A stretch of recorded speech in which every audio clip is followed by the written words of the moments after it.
ఒకటి రెండు మూడు నాలుగుకు అర్థమేమిటో చెప్పనా? చెప్పుకో, త్వరగా చెప్పుకో. ఒకటంటే ఒకటిగా అడుగేద్దాం,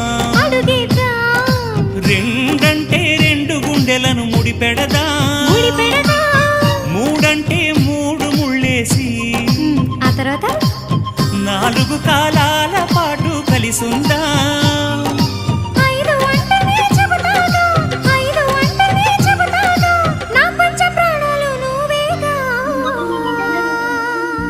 అమ్మావు ఇల్లు ఈగ చదివానాడు,